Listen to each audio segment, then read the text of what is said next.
This episode of Geek Beat is brought to you by QNAP, network storage made awesome.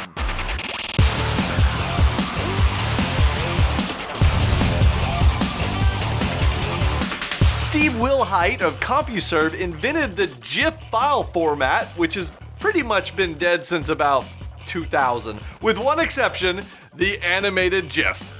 And before any of you start telling me how to pronounce it, although the Oxford English Dictionary accepts both GIF and GIF pronunciations, Steve Wilhite said, they are wrong. It is a soft G pronounced GIF. End of story. In fact, back in the day, CompuServe employees used to say, choosy developers choose GIF, a play on words based on the American peanut butter brand Jif. But I digress. You're not here for a history lesson. You want to know how to actually create an animated GIF. So let's get to it. First of all, there are a few different ways to go about doing this. So I'll have to cover them all for you. Where shall we start? How about this? We'll start out by taking a video clip and converting it into an animated GIF for sharing on Google+. And we'll do it on a Mac because, frankly, there's a Mac app that makes it really painless. The app's called GIF Brewery, and it's available in the Mac App Store for $5. It works so well that I don't really want to make any animated GIFs without it. Basically, you launch the app, then open up any old video file you happen to have laying around.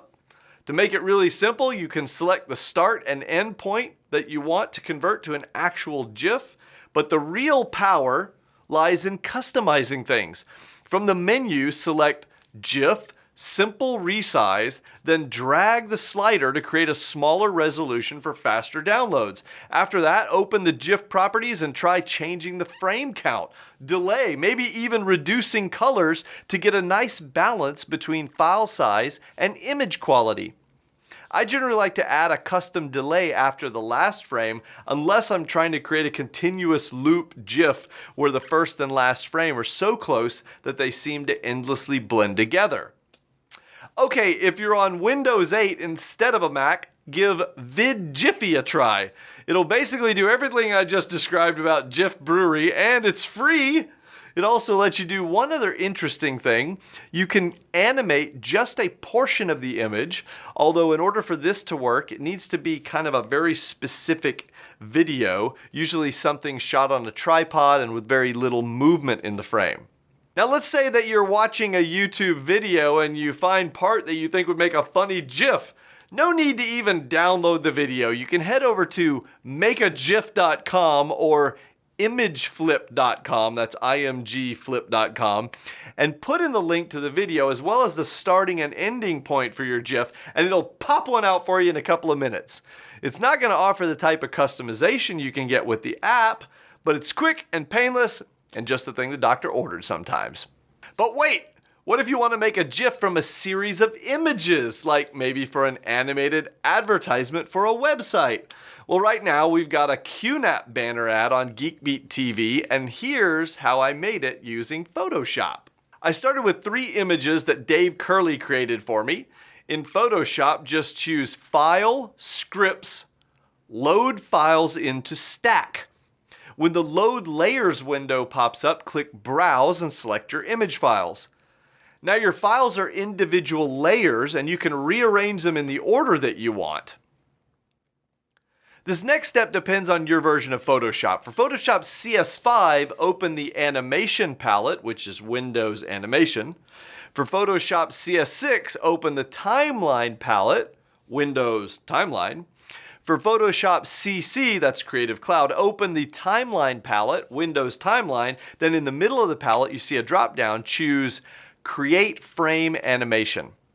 In the Animation palette menu, click Make Frames from Layers to take each of your layers and set it as a frame in the animation. Next, change the duration of each frame. And in the Animation Timeline palette menu, click Select All Frames. Click the little drop-down button just underneath each frame image, and this will bring up a menu where you can set a duration.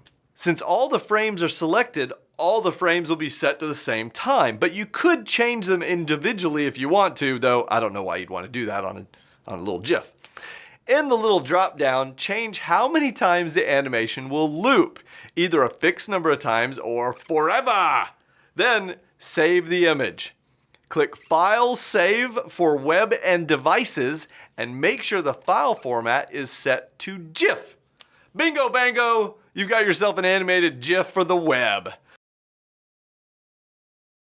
If you don't have Photoshop, you can try the free GIMP image editor, and we've got links to a tutorial for you in the show notes at geekbeat.tv/808.